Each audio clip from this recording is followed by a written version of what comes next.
This is an express train, and the next stop is TMG.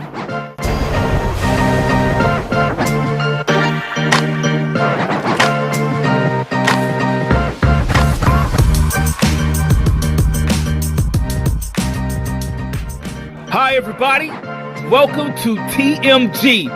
I'm your host, Travis Patton Sr. I enjoy discovering and sharing real-life moments of inspiration from everyday people. And this show is about finding moments of inspiration for our everyday lives. And look, and if you're going to tell me something, then tell me something good.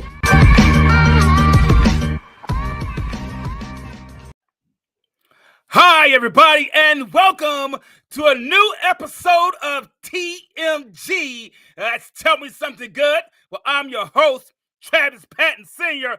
Hey, real quick, guys, before we get started, don't forget to join our Facebook page. That's Tell Me Something Good with the capital T.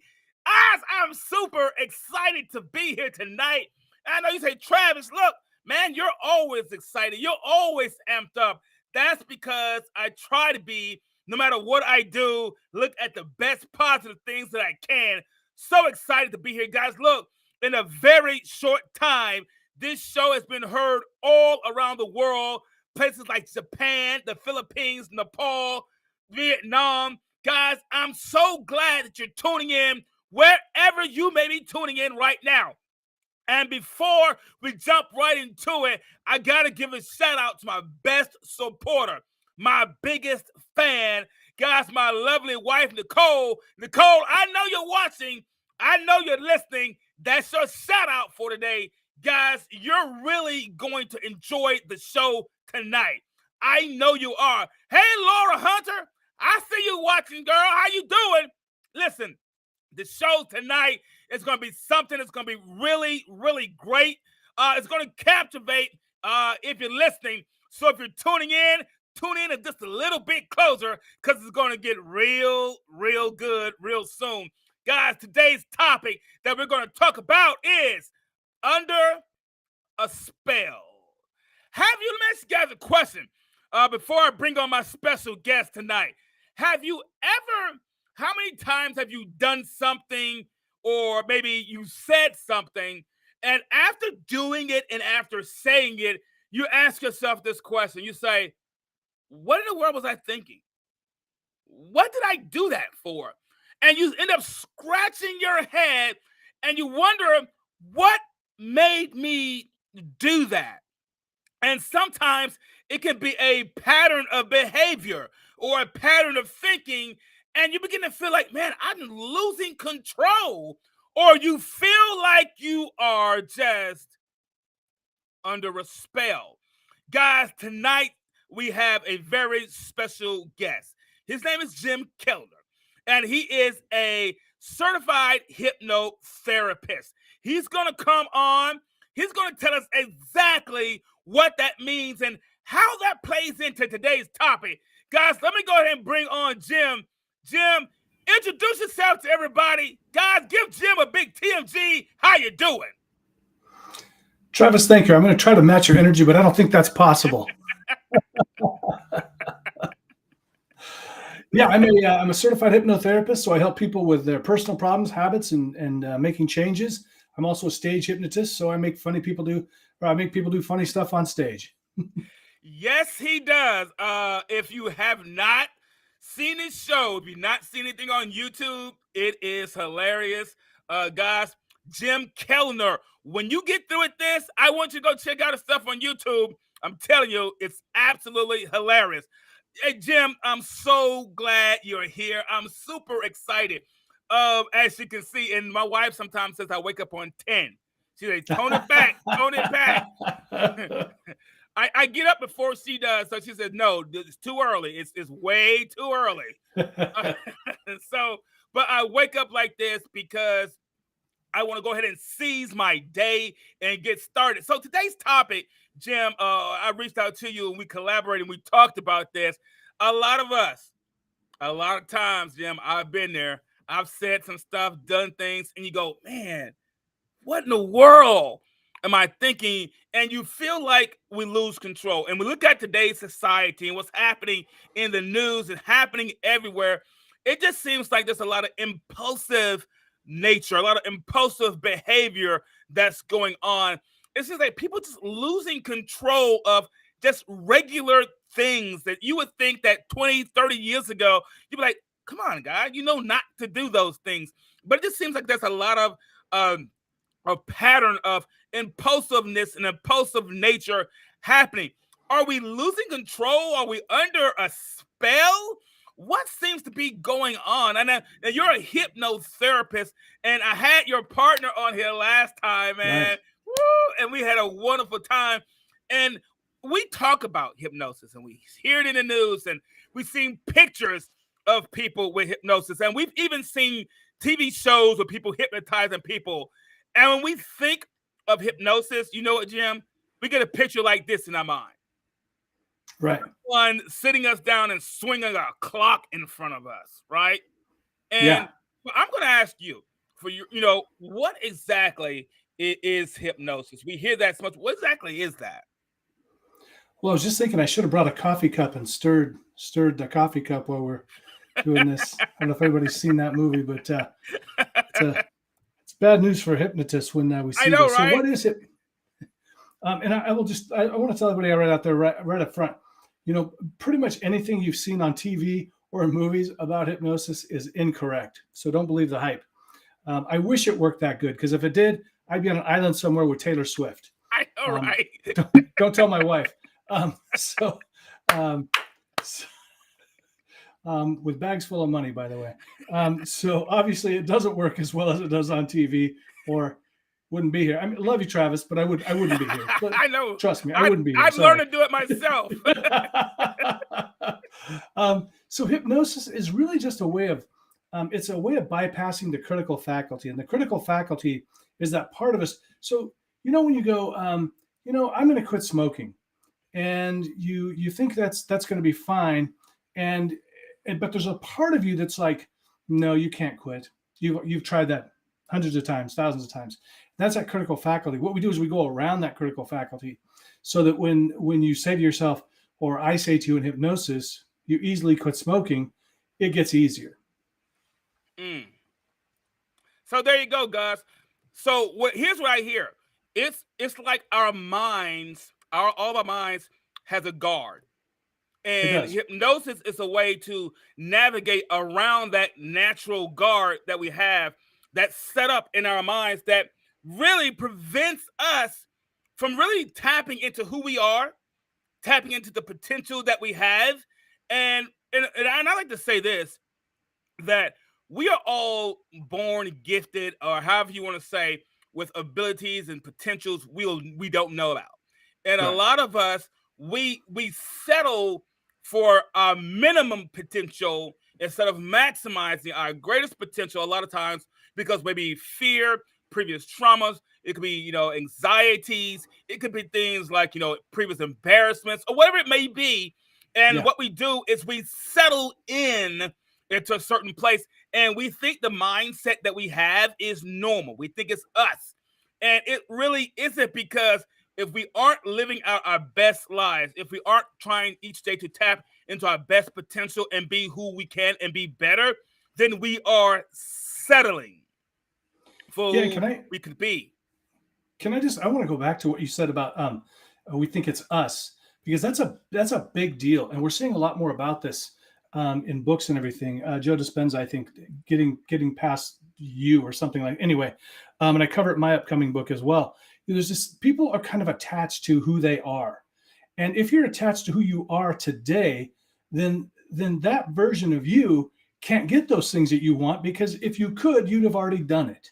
Absolutely. And so you've got to let go. I've got to let go of the Jim of today to move forward. And it really is, it's sort of like going through stages of life. You go through, you don't fight going through, puberty. I mean, that just happens. So it doesn't mean you have to change completely, but there's parts of you that will have to change. You will have to become a new person if you want new things. Absolutely. Guys, did you hear that? If you want new things, we have to become a new person. Listen, those things are attached to who we become. We attract what we want, but as we go forward, becoming that individual, we attract that. We draw it to us. And as we go becoming that individual, we draw it. It's kind of like being in a room with a lot of CEOs. Does it make you a CEO? But it does begin to change this. It does. You do begin to see that, hey, it's possible. And hypnosis just lets you know that it is possible. Well, actually, it's funny. Cool. I actually have a friend here in Seattle, and what he told me one time is he goes, you know what I really like about hanging out with you? He wants to be a hypnotist as well, a stage hypnotist and stuff, but he's still stuck in the 9-to-5 grind. He says, you know what I love hanging out with you, Jim? You show me what's possible. You know, and he's like, you're just a regular guy, you know? And I'm like, yeah, I am. So, you know, it's just, I just did things and became the person that could do those things. Absolutely, guys. And I've watched Jim's story, watched some of the things that he dealt with and overcame with, and he is a regular guy who just, the light switched. He flipped it switched. There was no magic tricks. There was no spell, nobody casting it, no Harry. I know, right? No Harry Potter, guys. It's just the real thing. We want better, and hypnosis is one way. Hypnotherapy is a way to say you can get it. You can do it. And a lot of us, Jim, we spent a lot of our lives in that forever fight and forever struggle trying to make life better for ourselves. And it can just be one thought away, a different thought away. And a better life is a different thought away. If we really just change how we appear, a better life is just a different thought away. It really is. And I think that a lot of times we don't even realize it, you know. I mean, you could just start using your other hand to brush your teeth, you know, put your pants on the different leg, you know, start doing things differently. Because again, if you're not where you want to be in life, you don't have those things you want, you got to do something different. You got to do something different. You can't, a lot of people, you know, and it's funny too, because a lot of people think that that things just change overnight. You know, it's just like they wake up and boom. But really what I have found for myself and what I see with my clients is it's brick by brick. You know, you're building a wall and you're making here, you're making a little change, and then maybe you'll put a bunch of bricks in it at once. And then it's, you know, it's kind of boring, to be honest. It really is, because there's no, every once in a while, and here's what I tell clients, you know, is like, every once in a while, somebody will do this monumental thing.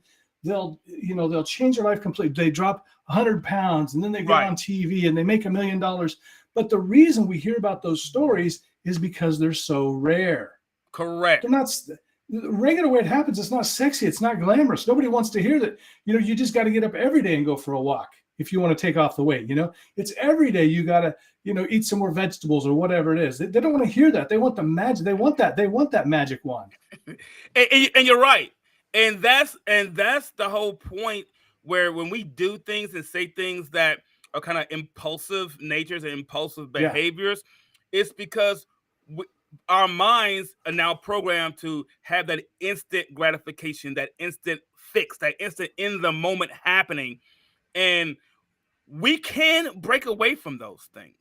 We were talking earlier this week, and we were talking about how our minds are programmed. When we're anxious about things, we grab a bag of chips and start eating them, or we grab a Twinkie, or we grab the chocolate, or we get, or we start nervous pace. A cigarette, exactly. Yeah. And people, and they get afraid of hypnosis, but we're already hypnotized, aren't we, Jim? Already hypnotized. Oh yeah, absolutely. That's a funny thing, is everybody thinks that I'm going to hypnotize them to do things that they don't want to do, but they're already doing the things they don't want to do. Oh, right. So, I mean, really, you know, it's so funny, because it's constantly in the media, and, you know, people get this idea that you know, I'm going to make them do all these things, and yet they're telling me, but I have, you know, and this is the funny thing, they'll say, well, I don't want somebody to have control over my mind. I go, well, I won't, but wouldn't it be great if I did? Because you don't have control over your mind. So let me help you get control over your mind. And I got to tell you too, the thing that I call stress the root of all evil. I do, because it's the thing that makes us eat more, drink more, kick the dog, yell at your wife, all those things, right? And so that's one of the key things that we got to do in life, is just try to deal with that stress. Absolutely, absolutely. So many times we get stressed, and our tone will change with individuals. Our attitudes will change. Our approach will change, and it's the same person we just saw 10 minutes ago. 10 minutes ago, Jim. Right. But Right. stress hit us, and it has told us this is what you should do. This is how you should act. Guys, we are already hypnotized. When you go to the store and you see something that says brand new, we are hypnotized to go ahead and grab it because it says brand new. Yeah. And we're talking about impulsive behaviors, because what do? We impulsively buy it. We impulsively act on it. We impulsively say it. We impulsively do it. And then we do it. We said earlier, we begin scratching our heads. Why did I buy this car? I can't afford it. Why did I get these clothes? And I know I have other needs at this point in time. And we have these things, and well, what can I do about it? And a lot of times we hear, well, hypnosis can make me stop smoking, can make me stop losing weight. But hypnosis taps into who we are, Jim. It taps into the person that's already there. Yeah, every millionaire was already a millionaire even before they made their first million. The person that you want to become is already in you. It's already inside of you. Whatever you aspire to be in life, you are already that person. And hypnotherapy helps to bring that out. And these impulsive things that we have, that we see that's going on, there are ways that we can help avoid that. Let me ask you this question. So we see a lot happening, right? We see a lot happening that some might say are impulsive behaviors, right? Impulsive behaviors. And we might be guilty getting up in the middle of the night, eating that chocolate cake, right? Guilty of some of these type of behaviors. How is it, what can you offer to help provide us with a different choice to kind of stay in control? Because impulse tells me I lost control. What can we do? Let me give a shout out to Jeffrey real quick. That's a friend of mine. Bradley. So, we're talking about these impulsive behaviors, these and just remember, everything that you're doing really is a part of you thinks that's a positive thing. Right. Now, you don't believe it, right? You don't believe it because, you think that cigarettes are a bad thing. But here's the thing. The subconscious mind it's the main goal of the subconscious mind is to keep you alive. So if you're alive today, it's been successful. Okay. So whatever you're doing, it's like, we're not stopping that because, we're not changing anything because that could cause you to die. I mean, that's kind of at the root kind of. So when you do a behavior over and over again, and smokers find this, I found this out when I started smoking. And I smoked for several months and I would just, I quit anytime. It's no big deal. I smoke once and then several days, go by, I wouldn't have one. And then all of a sudden it changes, because what you're doing is you're laying down, the neural pathways are being built. You're just building the habit. That's all you're doing. And they're like train tracks, these neural pathways. Once they're there, you can't get rid of them. They're there forever. Now, what you can do is over time, they get covered up by other stuff, or you can divert them. But what we find is then when you're in a high moment of stress, it's pretty easy to find that train track again.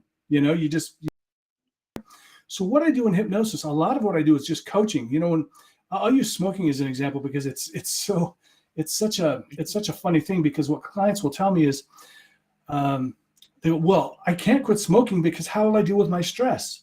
And I go, I don't smoke. How do I deal with my stress? Oh, wow. Your wife doesn't smoke. How do they deal with their stress? It's like we have different choices. Now, some people may have other choices. Hey, Natasha. So they may reach for the chocolate cake, or maybe they go for a walk, or maybe they meditate. Maybe they just take a few minutes for themselves. Right. So what we're doing is we're teaching people different ways to deal with that stress and to divert those tracks, those neural pathways into a new behavior. And in hypnosis, a lot of what I do is just convince them it's possible, because because they have come to the place, their conscious mind has come to a place where I can't quit smoking. I've tried it. Right. Every time I try Exactly. it, it hurts. It hurts when I try to Exactly. quit smoking. It hurts when I try to quit drinking. It hurts when I Mm-hmm. stop eating cake, whatever. And it's just Correct. convincing that conscious mind, or getting around it to the subconscious and saying, you can do this. You can do this, dude. You can do thousands of other people have done it. Why not you? Oh, wow. Did you hear that? I'm going to type that in chat real quick. And all I'm going to type is this. Why not you? We'll put that in chat, guys. Why not you? That is a question, guys. I mean, to me, that's a great question to start your day off with. When you wake up in the morning, ask yourself, why not me? When you're going throughout your day, why not me? When you're looking at TV and you see something that you like, and you see someone living a life that you want to live, or having some characteristics that you would like to have and embody in yourself, why not me? If there's habits and things that you want to break, why not me? I'm still in that gym, by the way. I'm gonna put a little trademark next time you see it's got a little R around it. Well, it's actually the topic of one of my talks that I do is why not you? And I came to this over time because I kept asking myself. I get these opportunities. Even when I got my TEDx talk, I got an email and I was like, why me? Why would they want me? There's all these other hypnotists that are way more qualified. Why me? Right. And then I got this other opportunity, and finally I caught myself, and I said, why not you? You're world-renowned hypnotist Jim Kellner. Why not there you? You go. Why not you, Travis Patton Sr.? Why not you? And I'll tell you, it was funny. My assistant, actually, we were talking one time, and she said, I want to submit you for this summit. It was a big deal. I don't even know if I told her this. And when she and I knew who was going to be presenting. It's all these big names in hypnosis. And my first thought was, again, why me? And then I was like, and it was a tough one to go, ooh, why not you? And then I got invited to speak, and I'm like, wow, this is crazy. So it's don't stop asking yourself why me, and say, why not you? That's a great question, man. Guys, I mean, just that alone, and you said, so I'm gonna circle back to something you said, that when we have these impulsive natures, behaviors, or these habits, we've done really is lay down a train track so the train can go, right? So we're connecting the dots. If we didn't lay the train track, the train would stop. It would derail. And that's the same way for anything. Any new behavior we want, if we just get up and just be consistent in something small, we begin to lay the train tracks for that very thing also. And if we can lay train tracks for things we don't like, we can lay train tracks for things we do like. It works the same way. It does. And we find ourselves doing things, and it's like that train.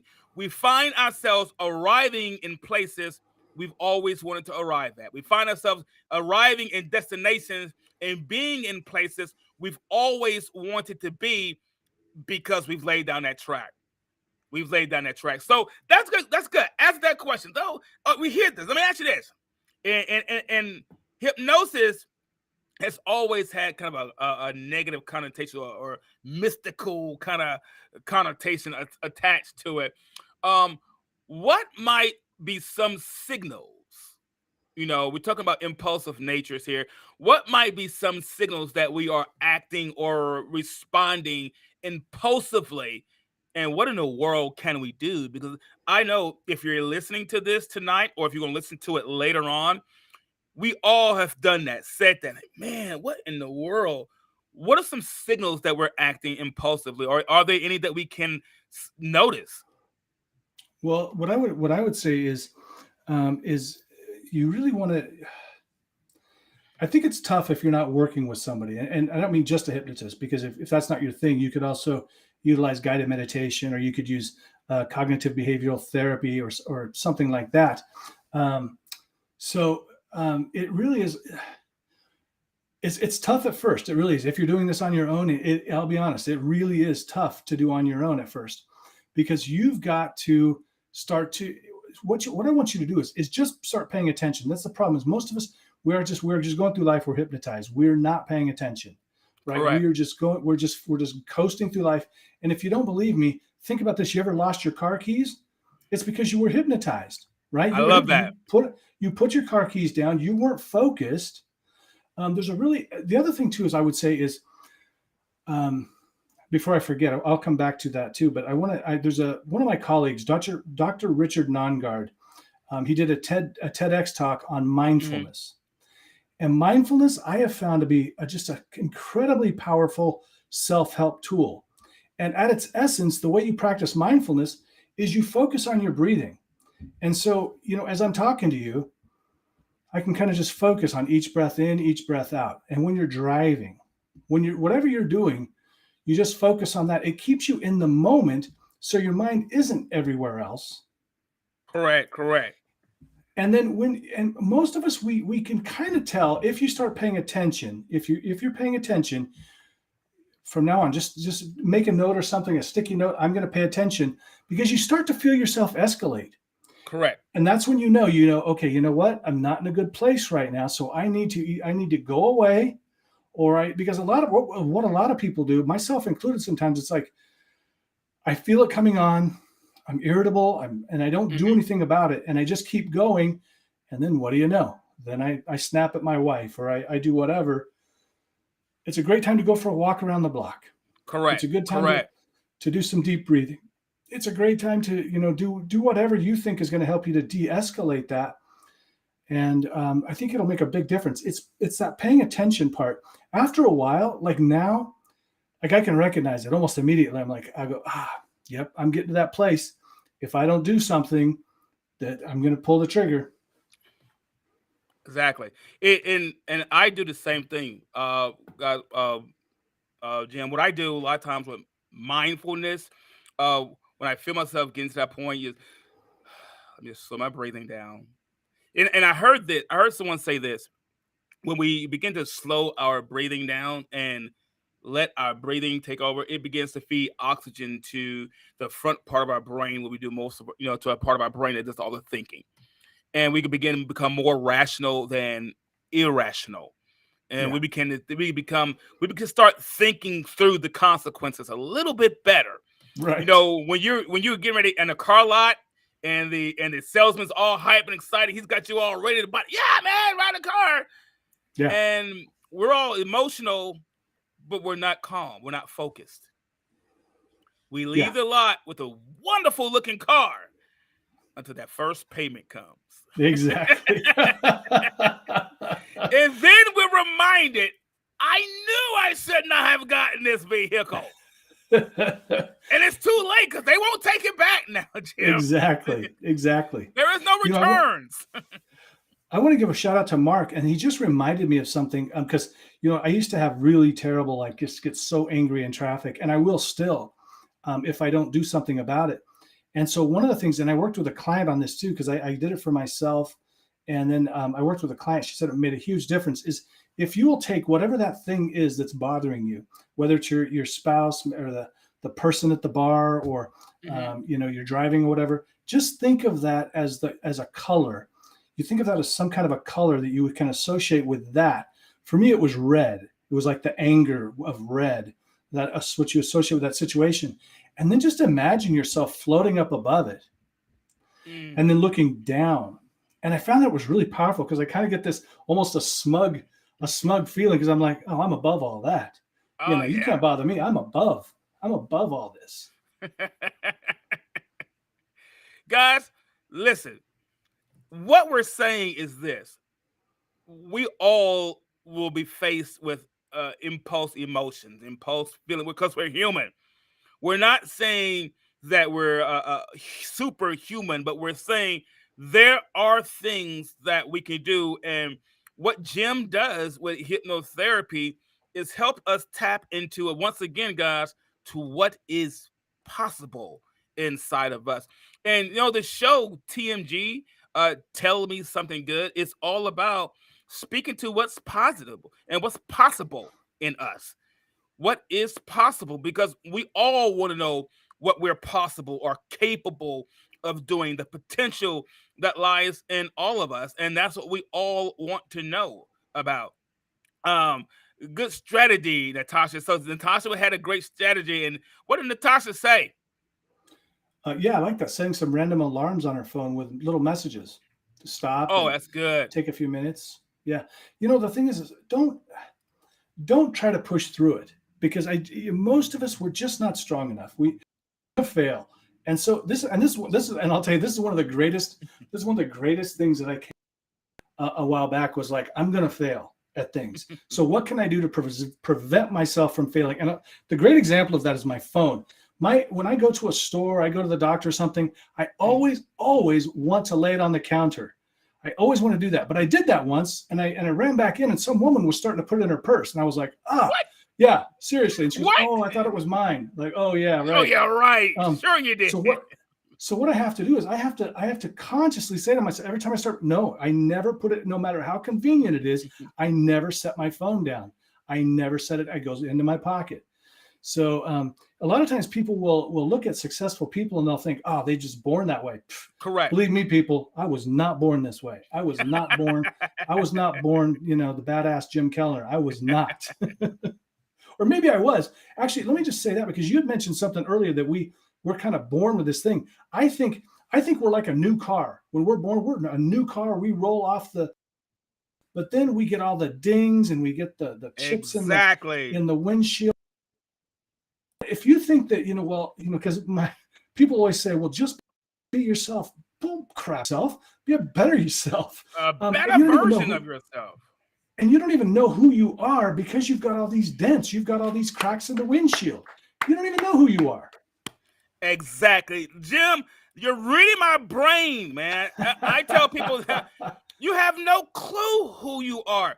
As long as we are alive. One thing I love about the human mind and about humans is that we're ever evolving, we're ever changing, we're ever adapting. And who you were when you were 7 is not who you are when you're 18, not who you were when you're 20, not when you were in your 30s or your 40s. So to say be yourself, you don't know who that person is. So I heard someone say this before, and I completely wholeheartedly agree with it. It is well and it is okay to say, when someone asks, hey, be yourself, or who are you? It's okay to say, hey, I'm still evolving.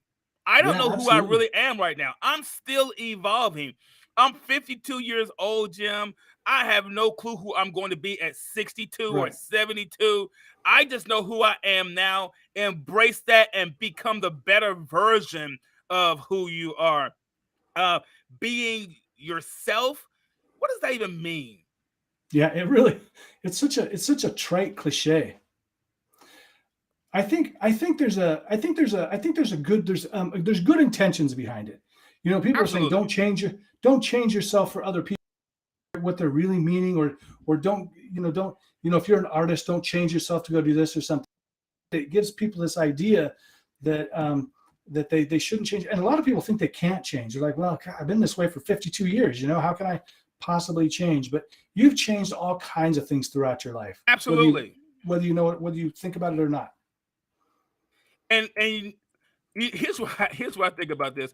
When we hear the word change and we talk about impulsive behaviors, the first thing we start thinking, oh man, this is gonna be tough, this is gonna be hard. You just hit the key. You said we changed things all our lives. We didn't give it a whole lot of thought. We changed a whole lot. Let me ask you this. All right, so you said you do on stage. You do what you do on stage. I've seen you do seen you release with high school students. I've seen your TEDx was good. Colleges, everywhere on stages. And so comedy, right? Comedy. Yeah. You're pretty funny. Yeah, you're pretty funny. Thanks. He's hiding it, guys. This guy, I don't know why. I don't know why he's hiding. He's hiding it. Well, serious topic, serious topic. I've seen your stand-up, Jim. So you have successfully kind of married these two, right? Yeah. You kind of infused it into your career. Are there ways that we can kind of use humor along with some tips of therapy to kind of to help us see the funny side of things when things are kind of going crazy, when we see this impulsive stuff happening, and that we can see the funny side of things when we might kind of feel like we're losing control. I'll tell you, one of the things that I've worked with some clients, and it just occurred to me one time when I was working with one client. She was telling me this story about her office environment, and the more she told me, I almost started breaking out laughing, because the reason was it sounded like a sitcom to me. I was like, this is ridiculous. This is like a Seinfeld episode right here. And so what I do, with clients sometimes is I just have them, look at these things, because really the difference between something being, sad or frustrating or being funny, they're pretty close, you just blow them up, you make it bigger. And so if you can think about your favorite sitcom and these people that are doing these things, like the people in traffic, how would George Costanza react to this situation, or Kramer, or whatever your favorite show is. And you start to go, it starts to get funny, and it's hard to be stressed. It's hard to be angry when you're laughing. I love that. It's hard to be angry when you're laughing. Now, I know someone personally who's really good at that.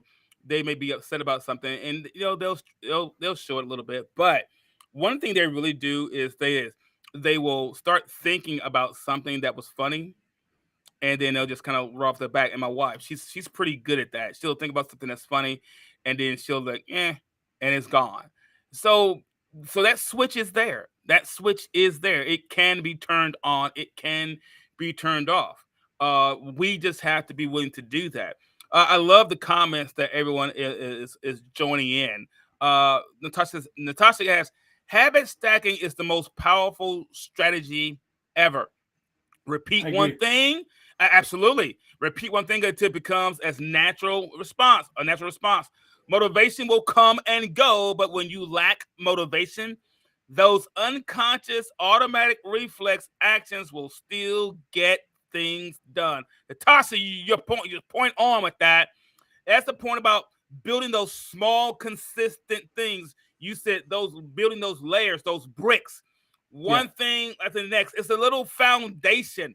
So you may not feel motivated because it's raining outside, or you may not feel motivated because your favorite TV show was canceled, or your favorite team lost, or whatever it might be. But those things that we build, those will always be there. We'll find ourselves doing those automatically, like Natasha said. Why not me? Making statements like that and then acting on those things every day. I love that. Yeah, and what's and really, if you can link those habits, so like one of the things that I started doing was I was trying to figure out when I would do push-ups, and I was trying to, and I read Atomic Habits, and that may be where she's from what she's talking about right now. Or there was another book, The Power of Habit, or something. I think it's mentioned with different names in each book. Mm-hmm. But I said, okay, well, when I'm making coffee, it's a perfect time for me to do a few push-ups, a few squats, just body weight stuff. And it became just a routine, just a habit, because you're already doing this one thing that you have. It's already habitually trained. I'm going to make coffee. It's morning time. Absolutely. So I do my push-ups. Absolutely. Like my wife and I have a routine. I wake up before she does, so I come downstairs and I do the treadmill. Every day. Yeah. And I don't feel like doing it every day. But my mind says get up and do it. Get up and do it. So before I know it, and there are days, Jim, I said no, I'm not going to do it, but I'm saying no while I'm on the treadmill because my mind is already doing it. Travis, this is the biggest myth I think about exercise. Is people look at people that exercise and go, oh, well, they're just lucky, they like doing it, or they're just really motivated. No, I went for years without exercising. And yeah, it's just, you do it when you don't want to do it. It doesn't matter if you want to do it. You just do it because you made that goal. It's good for you. You just do it. And I remember when I was running a lot, I was running at lunch every time when I was working at this one clinic. And I would just be, and what I found myself was just calling myself, oh, this sucks. I hate this. And I said, no, that you can't do that. I started saying, I love this. And I'm going, no, Absolutely. I don't. I go, yes, I do. I love this. Oh, it's so awesome. And after I never started loving it, but it wasn't as unpleasant. Exactly. Change the mindset. So we mentioned something. Natasha mentioned something. You've been mentioning something. I mentioned something. You have a book coming out, Jim. Have you settled on the name of the book, when it's coming out? Yeah. So Natasha's mentioning my former book, which is getting re-edited. It'll be released in the fall, I think. I haven't out, and brace yourself, everyone. It's called "Your Life Sucks: How to Fix It." There's the comedy for this. Did you hear And that? so, Your life what's that? sucks, and here's how to fix it. Yeah, and it just came to me one time when I was driving, and it's not the best. I'll be honest, it's not the best title, but it gets the people's attention, and I think what it does is it zeroes in on my audience, the people that I'm addressing. Correct. If your life sucks, buy the book. If your life doesn't suck, don't buy it. Exactly. You know what? I like the topic. I like the title. It would grab me. I like that because it says something to everybody, regardless of what level or where you are in your advancement in life or where you are Right. your achievements in life. There's some parts of your life that you just don't quite agree with you. And a lot of times it's like our lives can be in contradiction. We're really great up here, but Yeah. not so great down here. Yeah. And life happens in between the gaps. Totally. We're great here, down here, not so. But in that middle spot, that gap, that's where we start feeling it. That's where the issues come in. That's where the impulsive natures come in. That's where the anger comes in. That's where the road rage comes in. It's life happens always in between the gaps. So you have this great book coming out, guys. So you also have a podcast, Jim, don't you? I do. It's called Exploring Awesome, and that's what I do. I explore awesome people and they share their tips for living a more awesome life. So I've met a lot of cool people doing it, and I get a lot of great tips for living an awesome life. That's pretty cool. Where can they hear it? Like on all the platforms, Spotify. Where can they hear it on?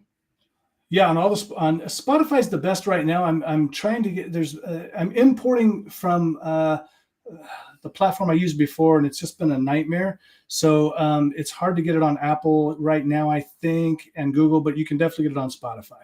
Awesome, guys. Or on my website, or on my YouTube channel. On YouTube, guys. And I have been throughout the show. I have been kind of showing everybody the link to your website there. Guys, you got to go there. His TED Talk is absolutely amazing, phenomenal. Everything is phenomenal. I'm not gonna go over the joke you did earlier. He said, he said this joke on YouTube on his TED Talk. He said, "Have you ever someone's been talking to you and you tuned them out and you couldn't hear them?" You're like, yeah. He said, "That's called hypnosis." He said, "Has your wife ever been talking to you and it tuned out?" He said, "No." He said, "Has anyone else been talking to you and tuned out?" He said, "That's called your wife." So there you go. So you don't want to tune that one out. But guys, listen, what else we got in here? Somebody else put something in the chat. Let's see what we got here. Thank you, Natasha. Oh, look at Natasha. I love that. Look at that. That's what you call having backup and having help. Yeah, she's amazing. And the Exploring Awesome group. That's right. And on Facebook. There's Facebook. There it is right there. And let me just tell everybody, if you Google "Kids Meet a Hypnotist," you'll have a blast with that. It's so funny. It's so charming. I love that's probably my favorite thing I've ever done. I actually would love to see Kids Need Hypnotists. I'm gonna have to check that out. Kids Meet a Hypnotist. Yeah. And you said something earlier, and I don't remember what made me think about it, but one thing to remember is wherever you are right now, you probably I was talking about great gratitude, being grateful for you, because like where I'm at right now, I'm unbelievably grateful. I can't even believe it. But there's still a part of me that wants to do more, and sometimes I get frustrated while I'm not there yet. And then I have to remember, for all of us though, I don't care what job you're working at right now, I'll bet there was a time when you were excited and you were hoping they were going to call you. And when you got that call, I don't care what it was, a burger flipper, working at 7-Eleven, or working at the office, whatever, you told your friends, I got hired, or before exactly. that, so we got to be grateful for where we're at, still striving, but be grateful for where we're at. You worked for it. Absolutely. And guys, understand this, where we are, the achievements that we have accomplished, you've earned that achievement. Yeah. Celebrate yourself for that achievement. And don't let the dullness of what happens around us cause us to slip away from that. Because, again, like Jim said, you know what? When they called you, we were excited. When they Yeah. emailed you and they gave you the offer letter, we were, oh, I got it. I can't believe they hired me. Even if it was just because you had bills to pay. Maybe you weren't excited about the job, but you're excited to pay your bills, you know? Exactly. I don't like working here, but I like the money. Right. Exactly. But over time, like a new car you gave earlier, the new car, the paint begins to lose its luster. Right. The windshield gets cracked from a rock. And now that new car no longer has that new car smell. It smells like the burgers we had, or the pizza we brought home, right? Right. And there's that straw from the soda we're supposed to be drinking, and the car no longer looks as great to us. And we decide to go buy something new. That impulse hits us, and we don't think it through. We don't stop and breathe and take our time and think through it. And that impulse nature hits us, and we find ourselves going back to that same default behavior that we were previously in, that we don't want to do, that made us do this. Oh, why did I do that? Am I losing control? Am I under a spell? It all begins, the constant theme I keep hearing: build on something. Start small. It doesn't have to be big. Start small. Maybe you start by making your bed every day. And so Yeah. if the day wasn't great, but you accomplished making that bed every day, you can look forward to that one thing that you built that one consistency on, and it grows from there. It grows from there. Guys, today we talked about under a spell. Do you feel like you're just losing your mind, that you're just going through life, that something else is controlling you, and you just feel like you're just so impulsive?